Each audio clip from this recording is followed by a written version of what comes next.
Bonjour les amis et familles, nous sommes si heureux que vous nous ayez rejoints une fois de plus pour étudier la parole de Dieu alors que nous suivons la leçon de l'école du sabbat. C'est le panel de l'école du sabbat de 3ABN et si vous avez besoin d'un guide trimestriel pour vous-même, vous pouvez aller sur 3abnsabbatschoolpanel.com pour en télécharger un ou visiter votre église adventiste du 7e jour local. Préparez-vous, prenez ce guide trimestriel, prenez votre Bible et nous allons commencer dans un instant.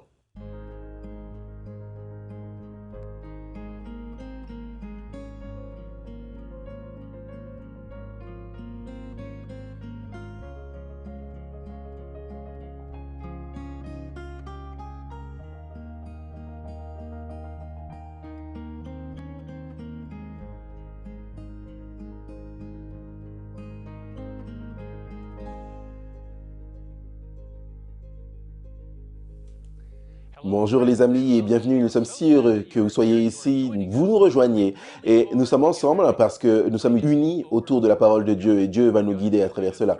Nous étudions le guide de l'étude biblique pour les adultes, l'école du sabbat sur le livre de Marc ce trimestre et nous sommes maintenant à la leçon numéro 5, miracle autour du lac, qui va nous conduire à la fin de Marc 4 jusqu'à Marc 5 et 6.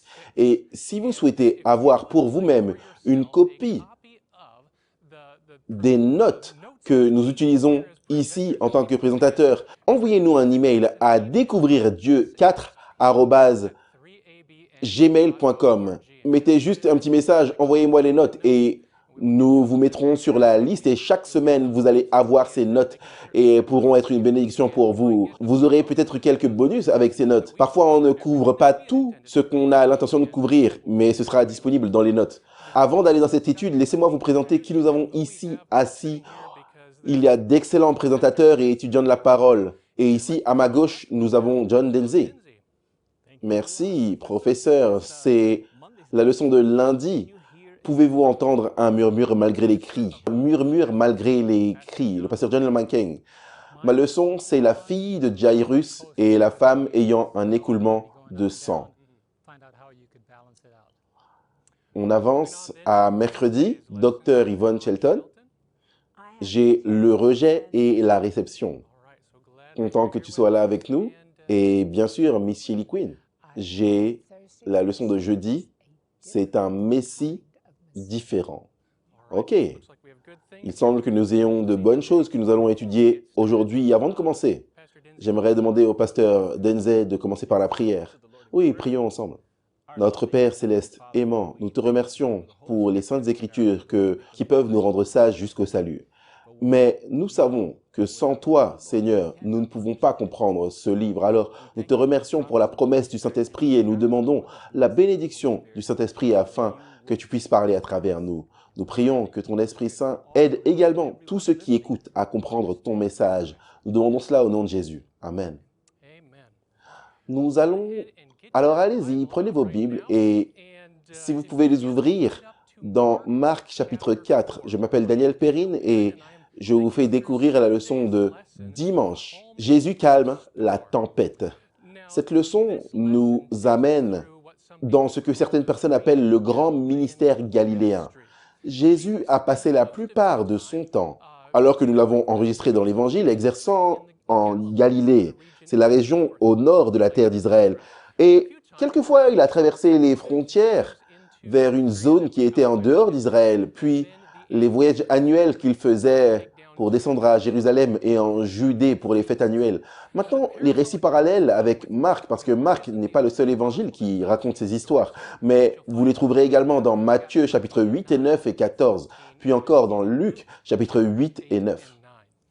Dans ce grand ministère galiléen, vous trouvez la plupart des histoires de guérison de Jésus qui va de ville en ville, qui enseigne dans les synagogues, qui interagit réellement avec les gens. Et c'est à une certaine distance de ce qui se passait là-bas à Jérusalem, parce que c'est là où certains de ses ennemis avaient leurs quartiers généraux. Et donc, il gardait un peu de distance avec eux en étant au nord. Maintenant, quand Marc ici rapporte le ministère galiléen de Jésus, cela commence par une sorte de problème sur la mer et ça va se terminer en quelque chose qui se passe sur la mer, encore une fois. Et au milieu C'est ce que Jésus fait sur la terre. Maintenant, j'aimerais lire le texte que la leçon de dimanche couvre dans Marc chapitre 4, versets 35 à 41. Ce même jour, sur le soir, Jésus leur dit, donc c'est le même jour où Jésus enseignait ses paraboles, où il commençait en fait à se tenir dans le bateau pour enseigner. Jésus dit, passons à l'autre bord. Après avoir renvoyé la foule, ils l'emmenèrent dans la barque où il se trouvait. Qu'est-ce que ça signifie? Ça signifie simplement qu'il était fatigué après sa journée de travail. Il avait passé toute la journée à réfléchir, à parler, à servir. Et il est monté dans le bateau. Et il y avait aussi d'autres barques avec lui. Marc ajoute ce détail qu'on ne trouve pas dans les autres évangiles. Il s'éleva un grand tourbillon et les flots se jetaient dans la barque au point qu'elle se remplissait déjà. Et lui, il dormait à la poupe sur le coussin.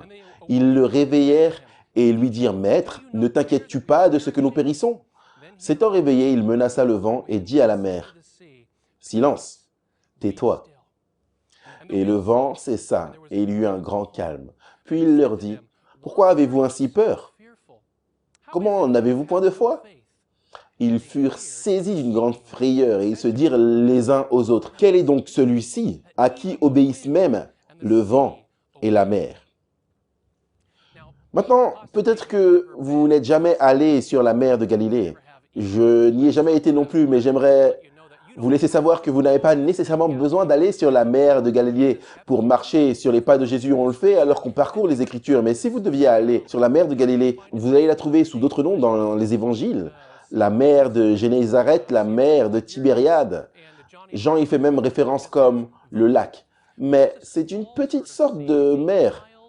8 miles sur 13 miles, c'est 64 miles carrés. Pour mettre cela en perspective, c'est 5 fois plus petit que la ville de New York, qui fait 300 miles carrés.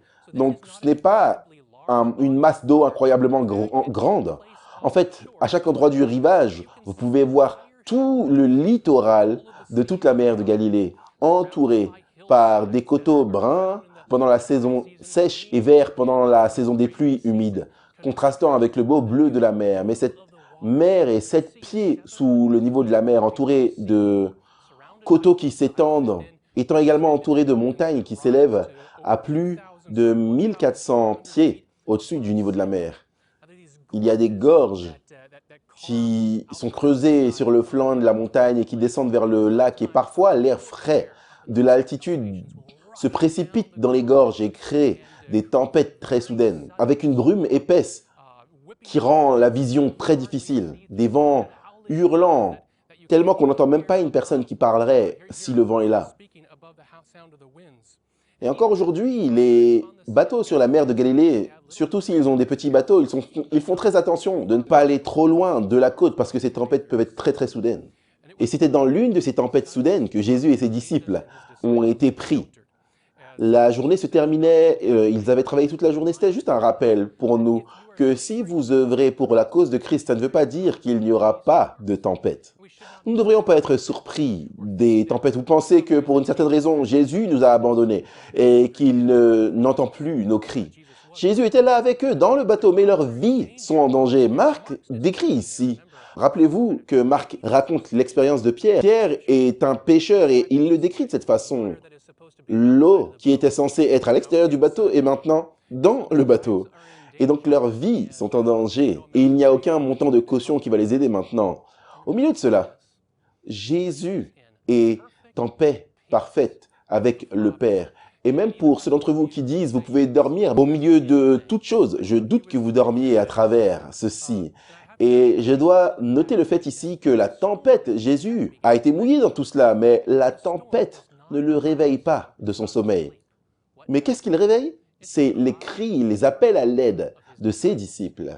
C'est la prière qui éveille Jésus. Et quand il donne l'ordre, immédiatement, et ce n'est pas une coïncidence, la tempête se calme.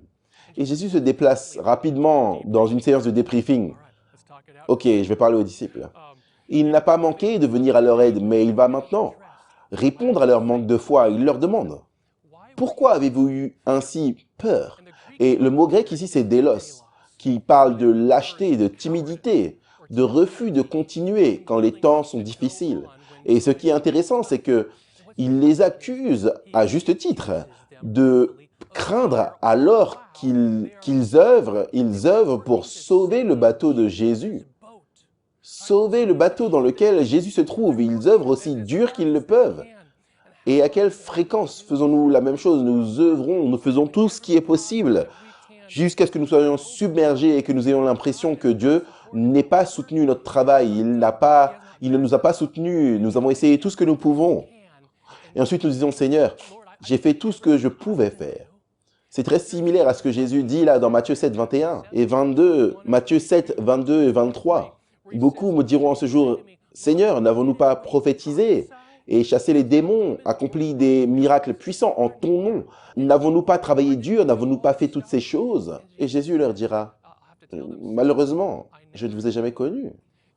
Vous faisiez confiance, mais vous ne m'avez jamais connu. Vous ne me faisiez jamais vraiment confiance. Vous pensiez que si vous travailliez assez dur, vous pourriez entrer dans le royaume. Alors il demande, pourquoi avez-vous eu si peur? Pourquoi la lâcheté, la timidité, le refus de me faire confiance entièrement alors que je suis près de vous? Et leur réponse dans le bateau, la façon dont ils interagissent avec Jésus semble raisonnable. Seigneur, aide-nous! Mais Jésus montre que cela n'était pas tout à fait raisonnable alors qu'il était là, qu'il dormait à côté d'eux. Parfois, les temps deviennent durs et nous blâmons Dieu parce qu'il ne nous aide pas exactement quand nous le voulons. Il dit, je veux que tu me fasses confiance pleinement et entièrement.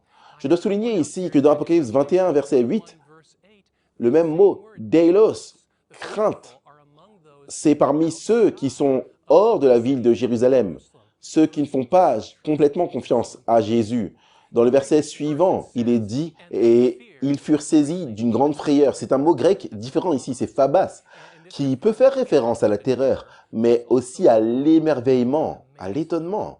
Ils sont absolument émerveillés par la paix parfaite de Jésus et sa confiance en Dieu. Et il nous donne l'exemple du genre de paix que nous pouvons avoir alors que nous plaçons notre confiance dans le Père. J'aimerais partager avec vous juste une ligne ici de Jésus-Christ à la page 330 qui décrit la paix parfaite de Jésus en contraste avec nous parfois. Dans le cœur de Christ où régnait une parfaite harmonie avec Dieu, il y avait une paix parfaite. Il n'était jamais exalté par les applaudissements ni abattu par la censure ou la déception. Au milieu de la plus grande opposition et des traitements les plus cruels, il était toujours de bon courage. Je pense à cela lorsque Jésus a affronté Pilate ou les dirigeants juifs. Il a toujours manifesté et exposé cette paix parfaite et cette confiance parfaite. Il ne s'est pas enthousiasmé quand les choses allaient bien, ni énervé quand les choses n'allaient pas bien. Il a simplement poursuivi avec le plan du Père. Mais beaucoup de ceux qui prétendent être ses disciples ont un cœur anxieux et troublé, parce qu'ils ont peur de se confier à Dieu. Ils ne s'abandonnent pas complètement à lui. Ils se détournent car ils craignent les conséquences qu'un tel abandon pourrait impliquer. À moins qu'ils ne fassent cet abandon, ils ne peuvent pas trouver la paix. Et alors cette déclaration se termine ainsi. C'est l'amour de soi qui apporte les troubles. Et je reviens à Jésus et puis il disait, mais tout était question de vous. Vous faisiez cela pour vous. Mais vous ne me connaissiez pas vraiment. Nous avons tout essayé. Et donc Jésus nous donne ensuite une illustration vivante ici, dans Ésaïe 26, verset 3. Dans Ésaïe 26, verset 3, « Tu assures une paix parfaite à celui dont l'esprit est fixé sur toi. » Pourquoi? Parce qu'il se confie en toi. Amen. Merveilleux, loué soit le Seigneur. Nous passons maintenant à la partie de lundi, et cette partie s'appelle « Pouvez-vous entendre un murmure malgré les cris ?» Vous allez découvrir pourquoi. C'est le titre. La leçon nous dit, lisez Marc 5, 1 à 20. Que pouvons-nous apprendre de ce récit merveilleux sur le grand conflit et encore une fois sur la puissance de Jésus? Donc, commençons avec Marc 5, verset 1. Nous lisons, « Ils arrivèrent à l'autre bord de la mer dans le pays des Gadaréniens. » Les Gadaréniens, bien sûr, c'est les Gergasiens dans Matthieu chapitre 8. Maintenant, nous passons au verset 2. « Aussitôt que Jésus fut hors de la barque, il vint au-devant de lui un homme sortant des sépulcres et possédé d'un esprit impur. Maintenant, il est dit immédiatement ici, mais vous allez découvrir pourquoi il est dit immédiatement dans un instant. Comme vous l'avez entendu, les disciples venaient de traverser une nuit horrible, une tempête. Ils avaient peur pour leur vie. Et maintenant, cet homme qui sortait des tombeaux s'approchait d'eux. Et il semblait qu'il allait mettre tout le monde en pièces, la façon dont il venait vers eux. Verset 3. Cet homme avait sa demeure dans les sépulcres et personne ne pouvait plus le lier, même avec une chaîne. Pourquoi voulait-il lier cet homme?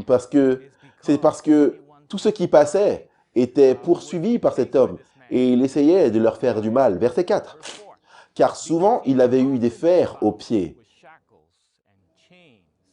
Quel genre de personne c'est que vous voulez lier avec des fers aux pieds?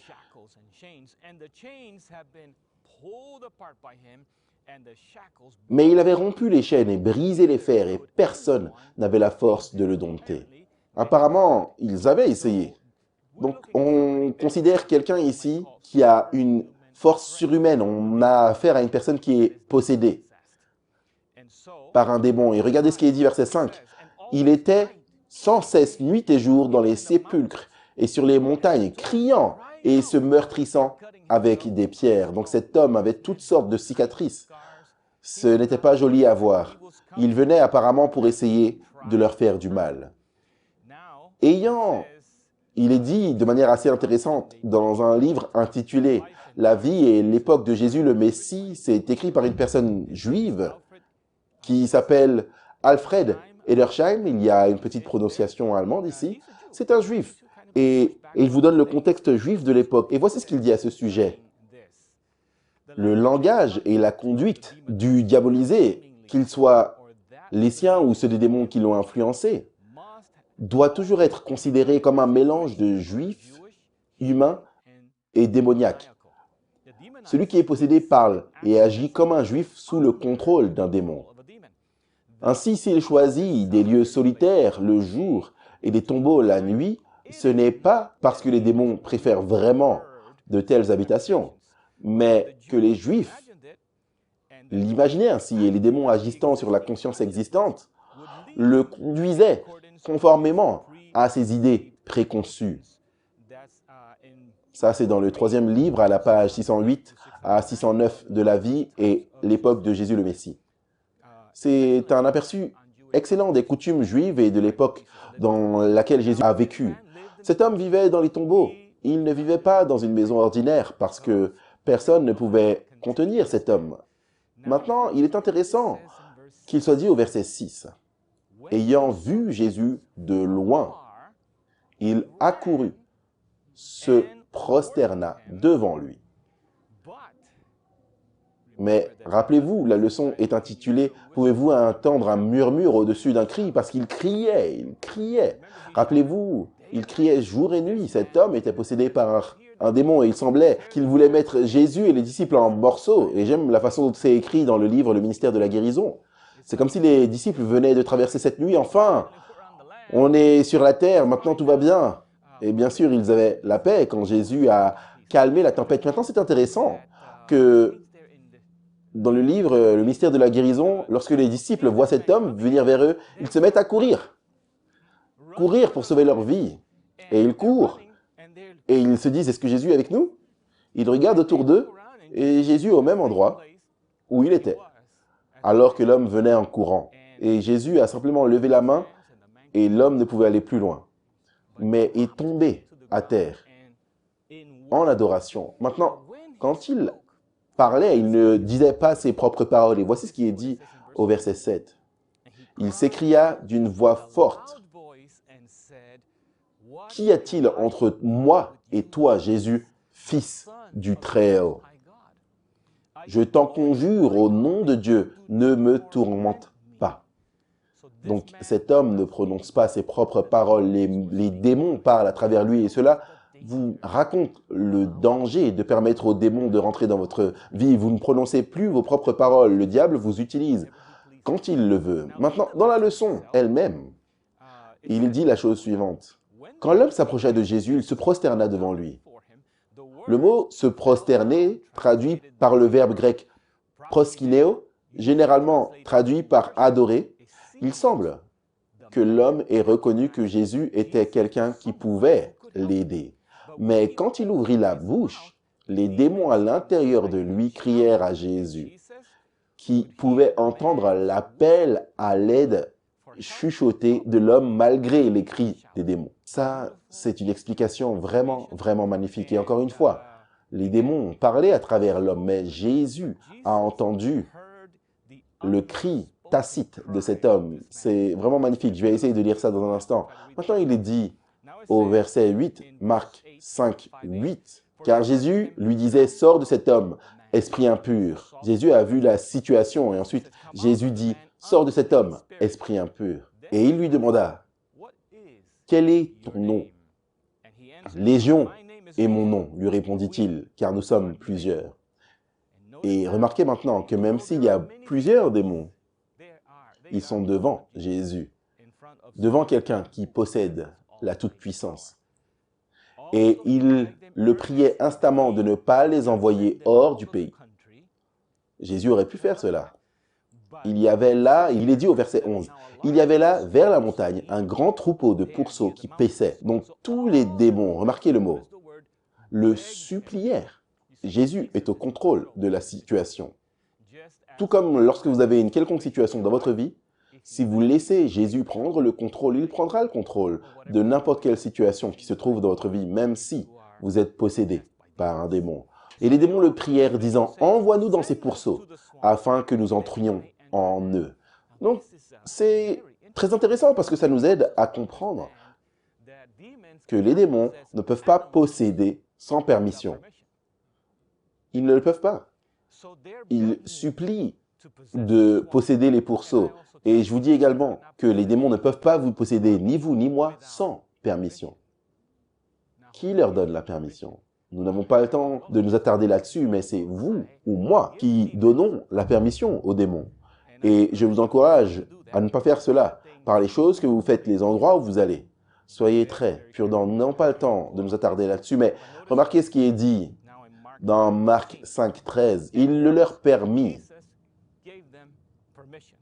Et les esprits impurs sortirent et entrèrent dans les pourceaux, et le troupeau se précipita des pentes escarpées dans la mer. Il y en avait environ 2000 et ils se noyèrent dans la mer. Donc, il semble que ces démons, ce démon n'avait rien de bon à faire. Quand un démon entre dans une personne, ils ne sont pas là pour améliorer votre vie. Je me souviens, on parlait à une dame à Porto Rico, j'étais avec le pasteur Portes, et la dame n'arrêtait pas de nous parler, nous disant qu'elle entendait des voix, et que les voix lui disaient de faire des choses mauvaises. Et j'ai demandé à la dame, « Alors, est-ce que vous vous sentez heureuse du fait d'entendre ces voix ?» Et elle disait, « Non, ce n'est pas le cas. » Et donc, c'est la réalité de quiconque qui permet à Satan d'entrer dans sa vie. Ainsi, il est dit au verset 14, « Ceux qui les faisaient paître s'enfuirent et répandirent la nouvelle dans la ville et dans les campagnes. Les gens allèrent voir ce qui était arrivé. Ils vinrent auprès de Jésus et virent le démoniaque, celui qui avait eu la légion, assis, vêtu et dans son bon sens. Et ils furent saisis de frayeur. Dieu soit loué. Jésus a pris cet homme et l'a béni, a enlevé les démons de cet homme, et cet homme maintenant va bien. Il est dans son bon sens. Maintenant, il a des vêtements. Apparemment, avant, il n'avait pas de vêtements. Donc, il est dit au verset 16, « Ceux qui avaient vu ce qui s'était passé leur racontèrent ce qui était arrivé aux démoniaques et aux pourceaux. Alors, ils se mirent à supplier Jésus de quitter leur territoire. Comme il montait dans la barque, celui qui avait été démoniaque lui demanda la permission de rester avec lui. » Pourquoi? Parce qu'il se sentait en sécurité, en sûreté avec Jésus. Vous et moi sommes en sécurité, en sûreté avec Jésus. Cependant, Jésus ne le lui permit pas, mais lui dit, « Va dans ta maison, vers les tiens, et raconte-leur tout ce que le Seigneur t'a fait, et comment il a eu pitié de toi. » Il s'en alla et se mit à publier dans la Décapole tout ce que Jésus avait fait pour lui, et tous furent dans l'étonnement. Loué soit le Seigneur. Jésus a laissé là une lumière pour cette communauté, pour apporter la lumière dans les endroits sombres. Amen. Dis ce que le Seigneur a fait pour toi. Nous allons faire une pause rapide et nous reviendrons pour terminer cette leçon.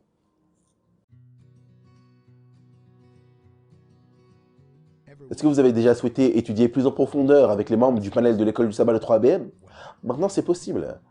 envoyez simplement une demande par email à découvrirdieu4@gmail.com et nous vous enverrons les notes des panélistes chaque semaine pour améliorer votre propre étude de la parole de Dieu. L'adresse, c'est découvrirdieu4@gmail.com. Nous serons ravis de vous envoyer leurs notes telles qu'ils les ont préparées. Merci de regarder et merci de faire partie de la grande famille de l'école du sabbat de 3ABN. À nouveau bienvenue, nous allons continuer avec la leçon de mardi. Mardi, c'est le 30 juillet, sur les montagnes russes avec Jésus. Vous savez, quand vous pensez à la vie, ce sont des montagnes russes. Mais c'est bon d'être dans les montagnes russes avec Jésus. Certains d'entre vous traversent peut-être des hauts et des bas dans leur vie. Vous vous demandez quand est-ce que les bas vont terminer et quand est-ce que les hauts vont continuer. Mais si vous êtes dans les montagnes russes avec Jésus, c'est le meilleur endroit où il faut être. J'ai dit, il y a de nombreuses années en arrière, je préfère être dans une tempête avec Christ plutôt que dans le calme sans lui. Et à quel point c'est approprié que le titre de la leçon que Shelly m'a assignée soit sur les montagnes russes avec Jésus. Et je m'appelle John Le McCain et je vous accompagnerai à travers ce sujet très important. Allons dans le livre de Marc, Marc 5, versets 21 à 24.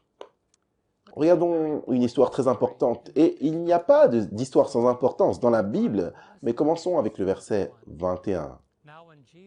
Jésus, dans la barque, regagna l'autre rive. Une grande foule s'assembla près de lui. Il était au bord de la mer. Alors vint un des chefs de la synagogue nommé Jairus, qui, l'ayant aperçu, se jeta à ses pieds. Et il lui adressa une prière instante. « Ma petite fille est à l'extrémité. Viens, pose-lui les mains, afin qu'elle soit sauvée et qu'elle vive. » Jésus s'en alla avec lui, et une grande foule le suivait et le pressait. Ça, c'est l'introduction de l'une de ces histoires sandwich. Un sujet très intéressant, Jairus. La Bible fait ressortir certaines choses à son sujet.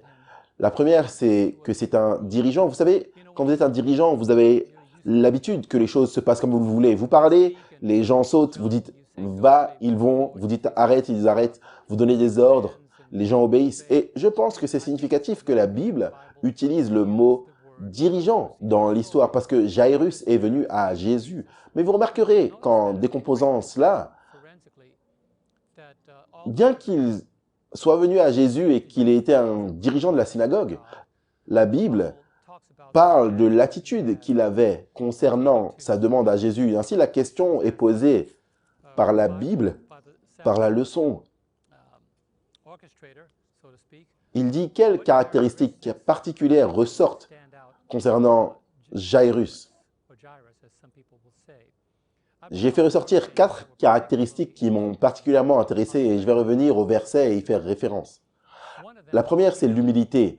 L'humilité, un dirigeant, un chef qui aurait pu donner à Jésus des ordres pour qu'il vienne chez lui, il n'a pas fait cela. Il est venu vers lui et la Bible dit qu'il se jeta à ses pieds, qui est une posture d'humilité. Un chef qui, au moment critique de sa vie, est prêt à s'humilier devant Jésus. Eh bien, concernant l'humilité, souvenez-vous de cette phrase. Jusqu'à ce que vous soyez en mesure de vous incliner, vous n'êtes pas apte à vous tenir debout. Si vous n'êtes pas prêt à vous agenouiller, vous n'êtes pas apte ou qualifié à vous tenir debout. Un chef prêt à s'agenouiller devant Jésus, sachant qu'en lui, manifestement, un chef de la synagogue, il a entendu parler de Jésus. Il a entendu enseigner dans la synagogue. Il a compris, autant que les autres chefs soient concernés, je crois qu'à ce moment précis, alors que les autres chefs ont peut-être rejeté la divinité de Jésus, je crois que Jairus est venu vers lui. Parce qu'il a reconnu que si quelqu'un pouvait apporter un soulagement à sa fille, ça pouvait être Jésus. Donc la première chose que j'ai vue, c'était l'humilité. Que dit la Bible à propos de l'humilité? 1 Pierre 5, verset 6.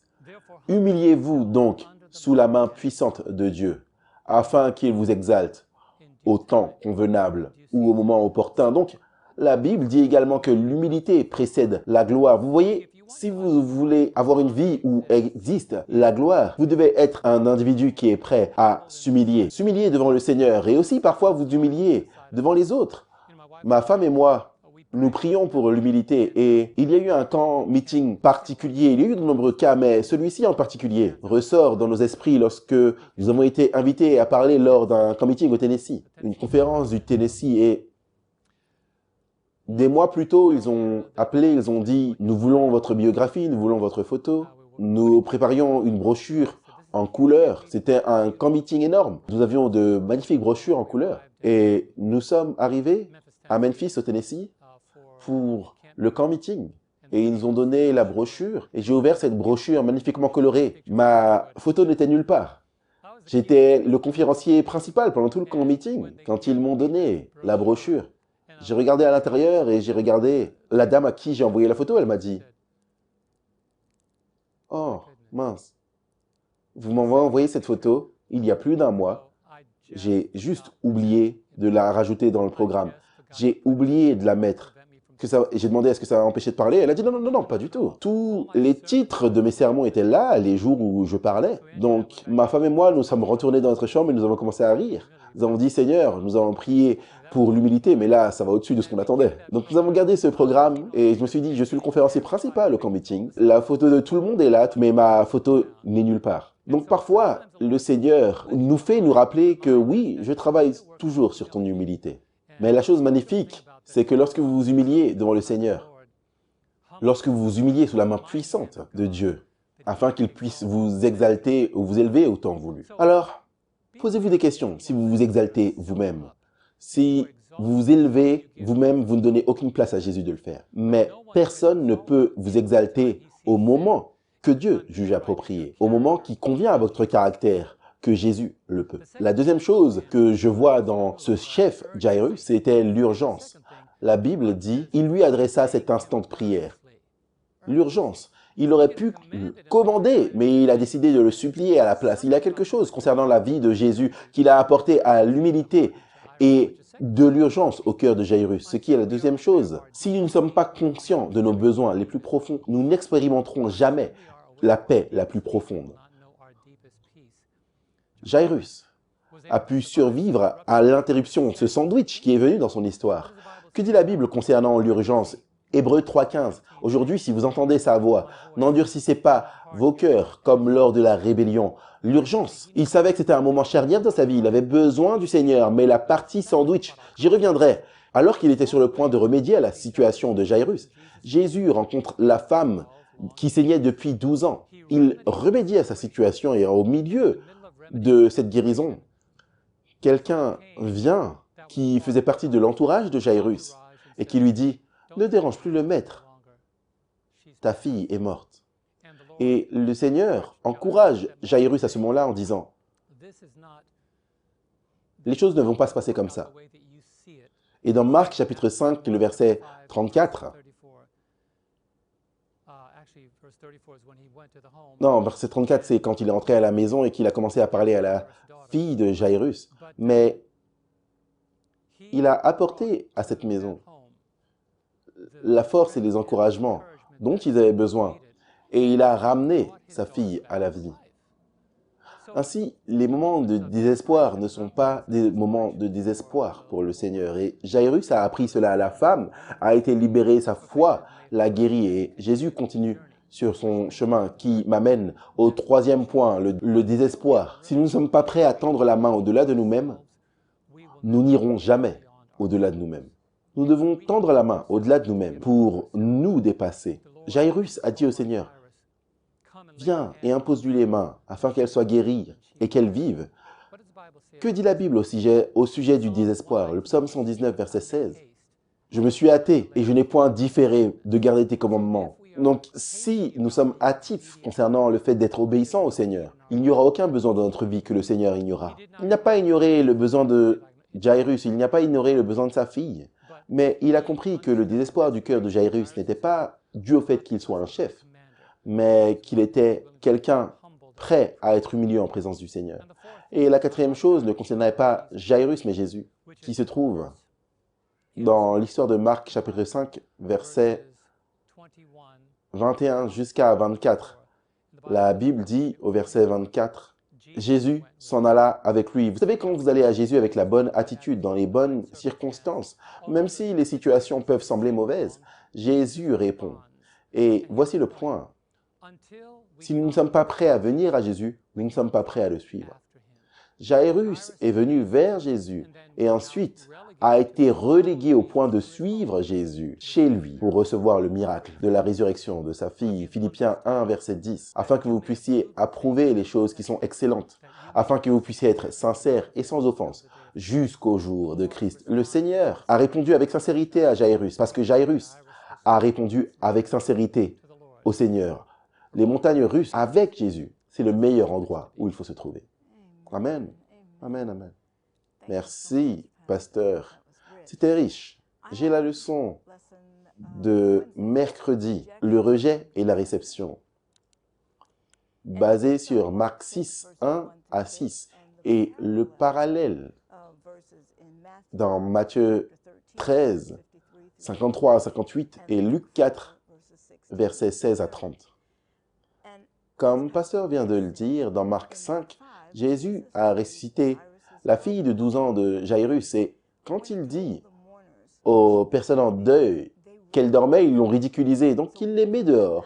Il entre dans la pièce avec les parents et les 3 disciples qu'il a emmenés avec lui. Et il ressuscite la fille. Et ceux qui étaient avec lui, il est dit, ont été submergés d'un grand étonnement. Maintenant, comparons cela avec ce qui est arrivé à Jésus quand il est retourné dans sa ville natale de Nazareth. Quand il est rentré chez lui à Nazareth, il est passé de ceux qui étaient submergés d'un grand émerveillement à l'étonnement des hommes de sa ville natale qui l'ont entendu lire dans la synagogue. Alors Jésus se leva pour lire dans la synagogue le sabbat et quand il a lu, les gens autour de lui, il est dit, ils ont été étonnés. Et quand j'ai vu le mot étonné, je me suis d'abord dit, ça signifie impressionné. Non, non, non. Ils ont été offensés. Ils ont été offensés parce qu'il a dit. Ils pensaient, mais qui pense-t-il qu'il est? Il est l'un d'entre nous. Est-ce qu'il n'est pas le fils de Joseph, le charpentier? Est-ce qu'on ne connaît pas ses frères? On sait d'où il vient. Et ils ne pouvaient pas comprendre cet homme qui avait été élevé autour d'eux, qui n'avait pas été éduqué dans les meilleures écoles avec l'élite. Il était l'un d'entre eux, pourtant il s'élevait au-dessus d'eux. Et donc, le premier point que j'aimerais partager, c'est leur perception de lui, leur rejet de lui. Quand il est rentré dans son pays, dans sa ville de Nazareth, il a été rejeté. Jésus a vécu une vie de rejet. Dans Ésaïe 53, versets 2 et 3, il est dit « Car il montra devant lui comme un rejeton, et comme une racine sortant de la terre aride. Il n'a ni forme ni éclat. Quand nous le voyons, il n'y a point d'apparence en lui pour nous le faire désirer. Il est méprisé et délaissé des hommes, homme de douleur, et sachant ce que c'est la langueur. Et comme quelqu'un de qui on cache sa face, il est méprisé, et nous n'avons eu pour lui aucune estime. » Donc le premier point qui a sauté à mes yeux dans Marc 6, c'est la perception, le rejet de Christ par ses compatriotes. Le rejet est un problème puissant, il peut changer la qualité de la vie de quelqu'un. La définition du rejet, c'est, je cite, l'acte de refuser, d'accepter, d'utiliser ou de croire quelque chose ou quelqu'un. Fin de citation. Un rejet interpersonnel est l'un des problèmes les plus profonds, marquants dans la vie d'une personne.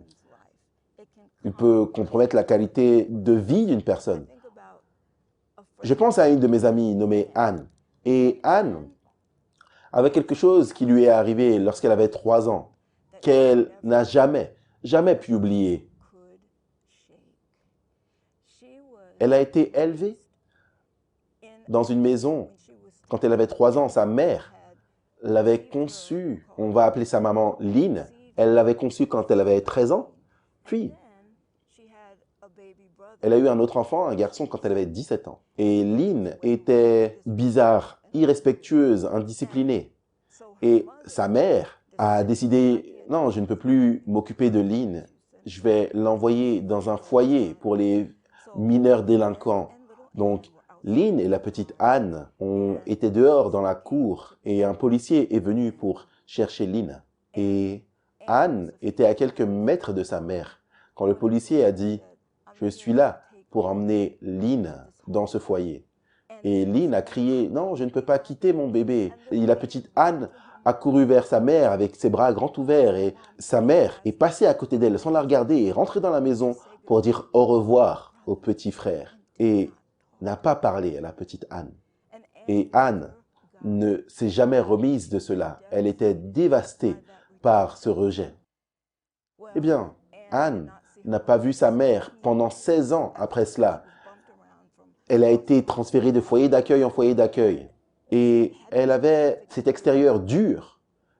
Qu'est-ce qui s'est passé? Ce qui est arrivé avec Anne, c'est qu'un de ses amis l'a introduite à Jésus. Et elle ne s'est jamais sentie plus aimée. Elle ne s'était jamais sentie aimée avant. Finalement, quelqu'un prenait soin d'elle. Elle savait que Jésus l'aimait. Vous savez, Jésus a lui-même subi le rejet. Et donc, il dit, il nous dit, dans Jean 6, 37, « Tout ce que le Père m'a donné viendront à moi. Et ceux qui viendront à moi, en aucune manière, je ne les rejetterai. » Jésus nous dit que quiconque qui viendra à lui, il ne les rejettera pas. Jésus a été rejeté. Il sait ce que c'est. Et lui ne rejettera jamais personne. Et le deuxième point qui m'a sauté aux yeux avec ce passage de l'Écriture, c'est la relation entre la foi et les miracles. Et il nous est dit dans Marc 5 que Jésus avait guéri la femme avec une perte de sang. Et cette guérison a eu lieu alors que Jésus n'était même pas concentré sur cette femme. La foule le pressait et il marchait à travers la foule. Donc, il était touché par beaucoup de gens. Mais quand il a eu ce contact spécial, ce contact de la foi, il s'est arrêté. Et il a dit « Qui m'a touché ?» Et les disciples se sont dit « Qui t'a touché? Mais il y a une foule autour de toi. » Mais il savait que c'était un contact différent. C'était le contact de la foi. Et au verset 34, Marc 5, il dit à la femme avec la perte de sang, « Ma fille, ta foi t'a guérie. Va en paix et sois guérie de ton fléau. » C'est la foi en Dieu, pas un genre de foi magique ou une pensée positive que les gens essayent de promouvoir. Non, c'est la foi particulièrement en Dieu, en Jésus-Christ, qui active les miracles de Dieu. Et voilà pourquoi au verset 5 de Marc 6, il est déclaré que Jésus ne pouvait accomplir aucune œuvre puissante à Nazareth à cause de leur incrédulité. L'incrédulité ferme la porte au miracle de Dieu. L'incrédulité, c'est ce qui bloque nos bénédictions. Point numéro 4. Jésus a marché dans sa destinée divine et nous également dans Luc 4, encore une fois, l'un des passages parallèles pour Marc 6. Luc 4, versets 16 à 30, nous voyons une version étendue de Marc 6, 1 à 6. Et ici, Jésus entre dans la synagogue le jour du sabbat et il lit à partir d'Ésaïe 61, versets 1 à 3, « L'Esprit du Seigneur Dieu est sur moi, parce que le Seigneur m'a oint pour prêcher de bonnes nouvelles aux pauvres. Il m'a envoyé pour guérir les cœurs brisés, pour proclamer la liberté aux captifs et l'ouverture des prisons pour ceux qui sont liés. » Et il continue à expliquer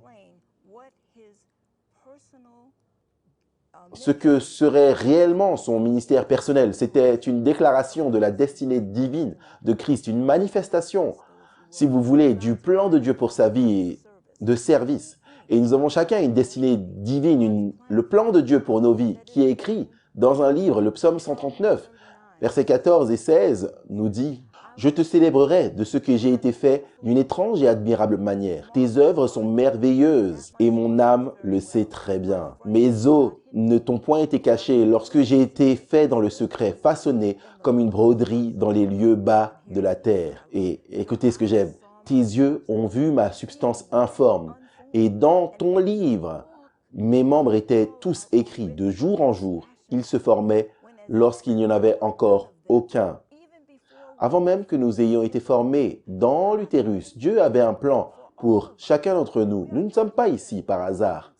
Il y a une destinée divine que nous avons. Et le dernier point, c'est que Jésus les a envoyés deux par deux. Il a envoyé les disciples deux par deux. Il savait que la mission serait très difficile et solitaire pour eux. Ils avaient besoin de pouvoir partager, de pouvoir, à la fin d'une journée difficile, partager ce qui s'était passé. Et cela renforcerait leur foi. Ecclésiaste 4, 9 à 12 dit « Deux valent mieux qu'un, car ils ont un bon salaire de leur travail. Car s'il tombe, l'un relèvera son compagnon. Mais malheur à celui qui est seul et qui tombe, et qui n'a pas de second pour le relever. De même, si l'on couche à deux, on a de la chaleur, mais celui qui est seul, comment aura-t-il chaud ?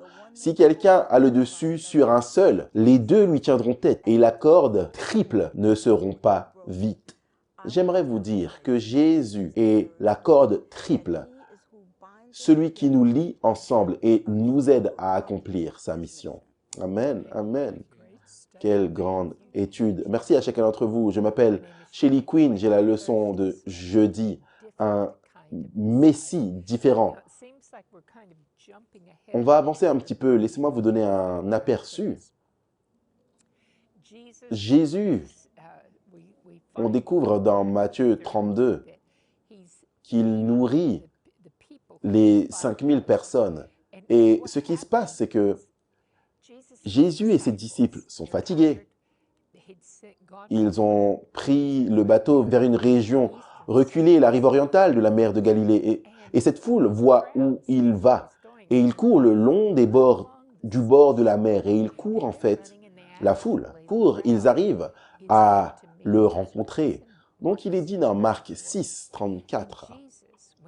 Quand il sortit de la barque, Jésus vit une grande foule et fut ému de compassion pour eux, parce qu'ils étaient comme des brebis qui n'ont point de berger, et il se mit à leur enseigner beaucoup de choses. Vous savez, dans son humanité, Jésus était fatigué. Il est dit qu'il n'avait même pas eu le temps de manger. Il dit aux disciples, allons à l'écart pendant un moment. Donc il est fatigué, il a faim lui-même, mais il était ému de compassion. Parce que ces gens étaient impuissants, affamés, comme des moutons. Quand je dis affamés, ils sont spirituellement affamés.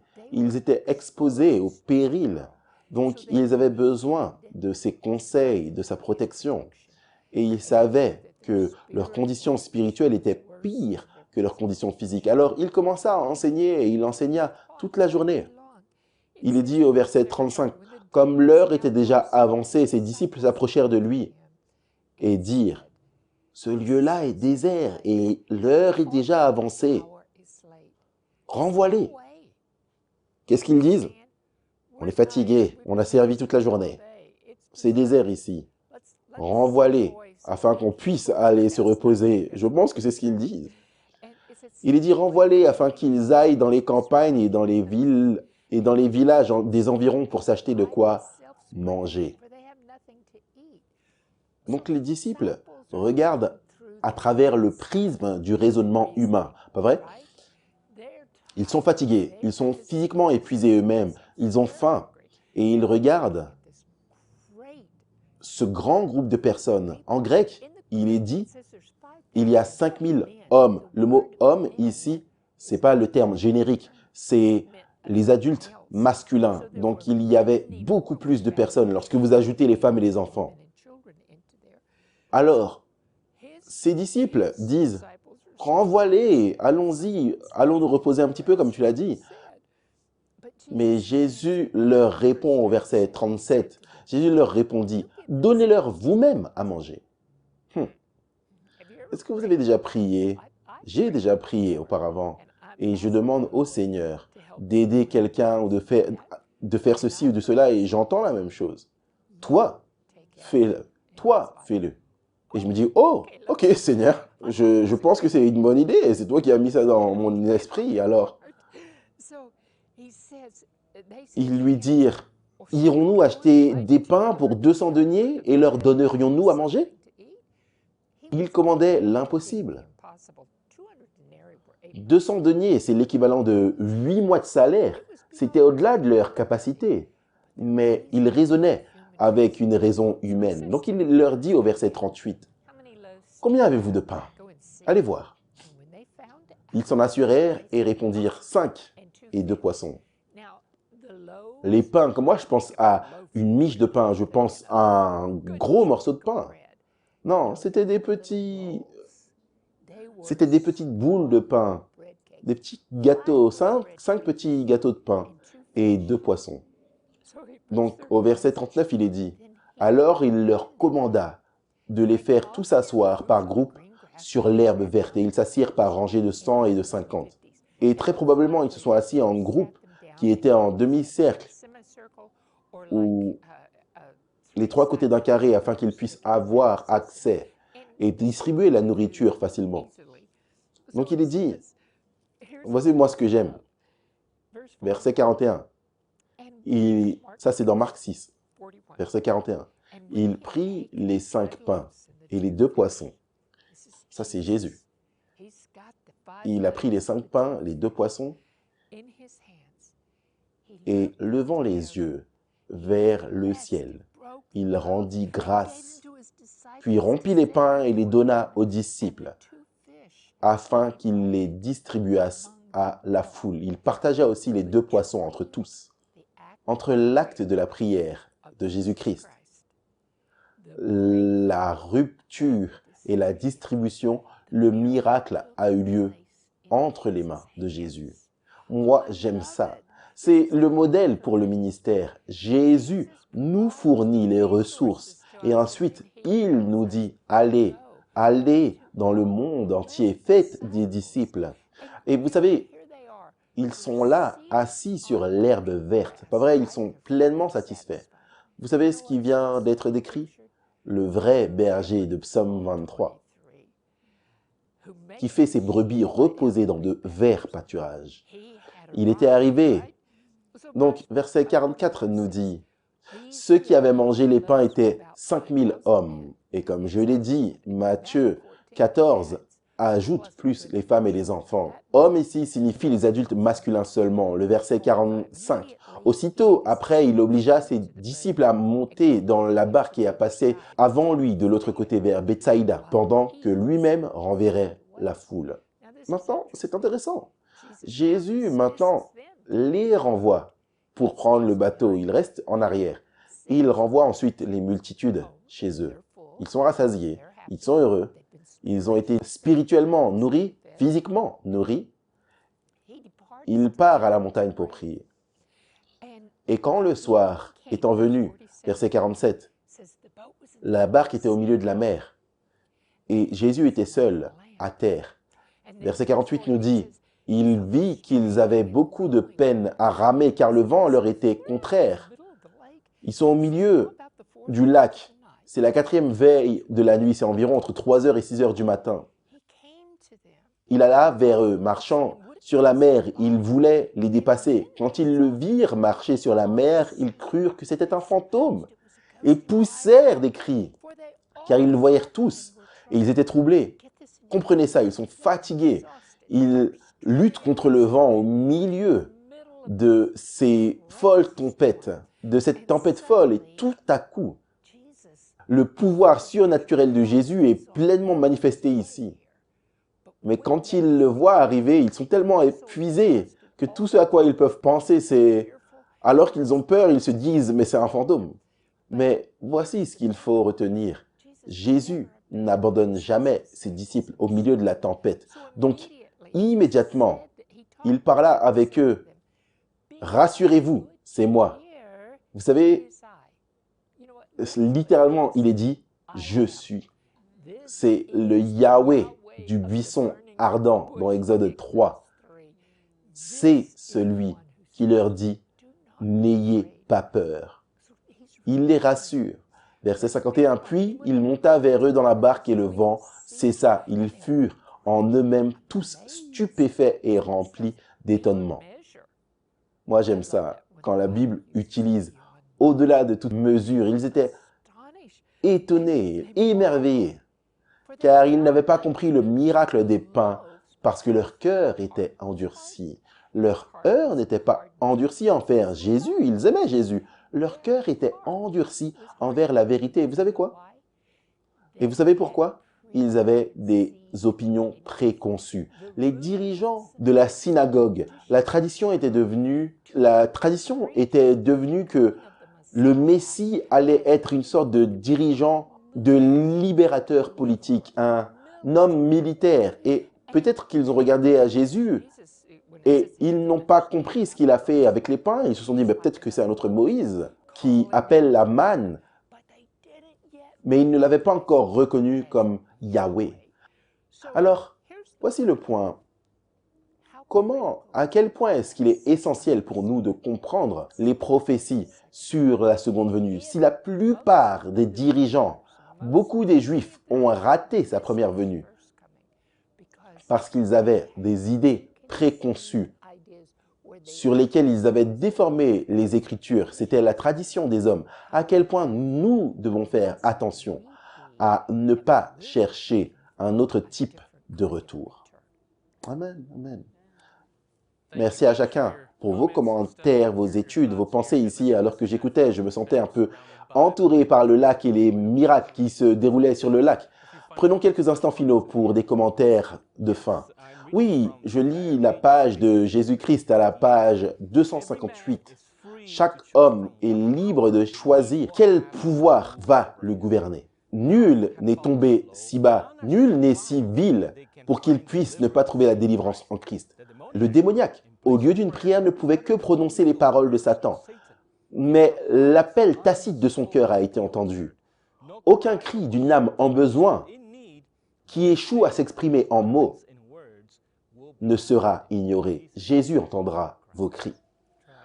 C'est juste, quand vous regardez le sujet en sandwich de Jairus et de la femme à la perte de sang et la guérison de l'un et la résurrection de la fille de l'autre, vous pensez au timing. C'est quoi le timing divin par rapport à l'urgence humaine? Rappelez-vous que rien n'arrive avant que ce ne soit l'heure. Même la venue du Seigneur, pour tout, il y a un temps et une saison.